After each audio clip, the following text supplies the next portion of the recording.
morning, Quadcopter 101, and what I got for you today is a review of the Eachine E59. Now, if you look at this Eachine E59, you'll say to yourself, I've seen that before.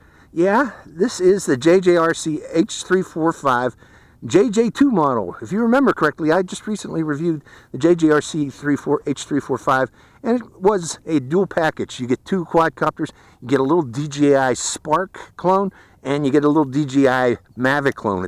This is the Mavic clone that came with it. But still, that package, the H345, since you were getting two quadcopters, was about $30. This one here is a stocking stuffer. I'm doing stocking stuffer since it's December right now.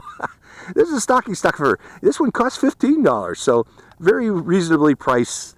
And also, keep in mind, folks, this one is also available in Banggood's U.S. warehouse, United States warehouse. So if it's getting close to Christmas, you might still have time to get this through the U.S. warehouse for those living in the U.S.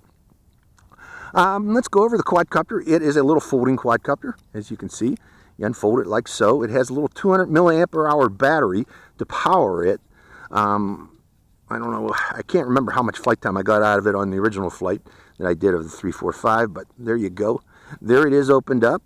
In the front, it has LED lights, 3 LED lights. This one here is not a camera. It's got a little LED light in there. And on the back, you have the charging port and the on-off switch. The controller is very basic. You got rates. This button here for beginner, intermediate, expert. If it has expert, I can't remember. It has a flip button here, and you can tell which direction to flip. It also has headless mode and 1 key return. And if you notice, what I really like is this does not have altitude hold. Okay, it is a manual flyer in terms of altitude. So this is a good quadcopter to learn to fly in that you can learn proper throttle control with it. The other buttons down here are just basic trim buttons. So that is it. Very basic quadcopter. Let's turn it on. I'm going to put it in that direction for headless mode. And we should be on right now. Yep, I'm seeing lights. Putting it on the pad. And turning on the transmitter. Binding it to the quadcopter. And we are in the air. So this is its beginner rate. While it's flying here, let's bring it in closer. I am going to turn off the transmitter. 1001, 1002, 1003, 1004, 1005, 1006, 1007, 1008, 1009, 1010, 1011, 1012. So that's not a good sign, folks. Keep in mind, keep this one close if you're going to fly it, because that might have a potential for flyaway. Don't send this one up high, in other words. Let's keep it down low as a sport quadcopter. Indoors should not be a problem. Let's go to higher rate. And we got a third rate. What's its turn rate in third rate? That's its turn rate in high and expert. How about flips? Coming forward, bring it down closer. Flips. Flips. So it's a good flipper.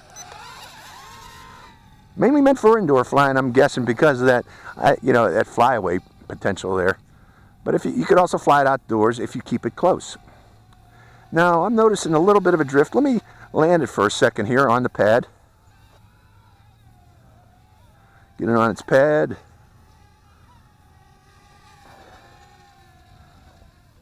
And while it's on the pad, I'm going to move both sticks down and to the left. And both sticks down and to the right. And going back into the air. Did that change the headless mode direction? Let's find out. I'm in headless mode now. Pushing forward? No, it did not.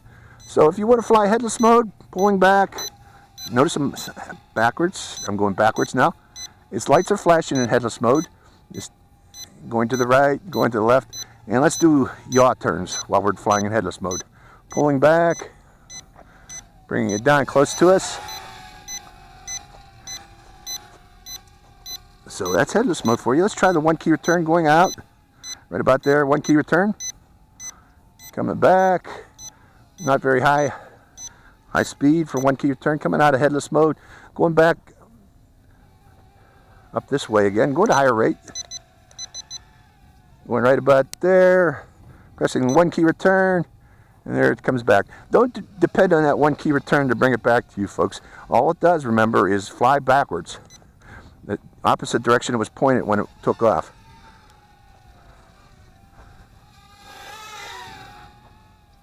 So yeah, an indoor flyer that is.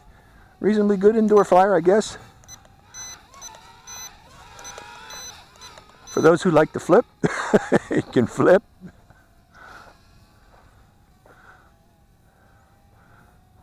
Going by me again, going upwind again. We got a little bit of a breeze.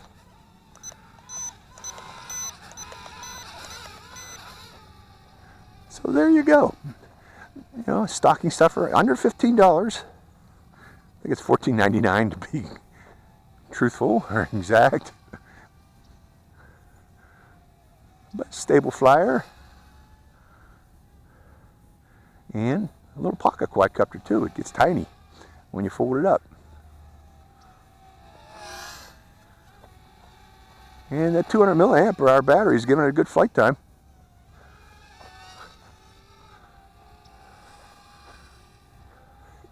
Going upwind and just rotating and going by. There's the third rate.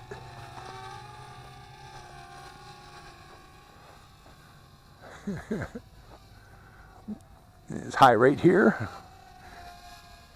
High rate doesn't seem to be very fast. It just increases the yaw.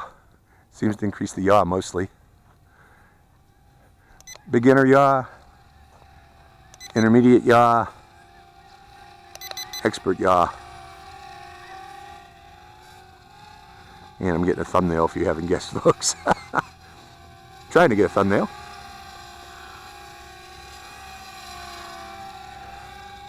And pushing forward.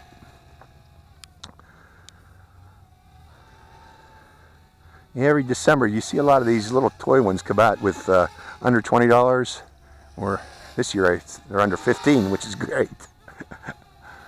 Beginner quadcopters, stocking stuffers, I call them. And they would be a good first quadcopter. But again, I would recommend staying indoors with this one. Particularly since it does have a potential for flyaway. Okay, I'm seeing blinking lights on the back. I did, yeah, there you go. So we got LVC warning right now. How about the front lights? Are they blinking also? Oh yeah, there's the LVC warning on the front lights. So we got good warning of LVC from those front lights, and there it is. At the end of its flight, it drops. So once you see those LVC warning lights, I recommend landing it. So that's the flight of the Eachine E59. Nice little quadcopter. Beginner's quadcopter, stocking stuffer. Hope you enjoyed this flight. It's Quadcopter 101. Signing out.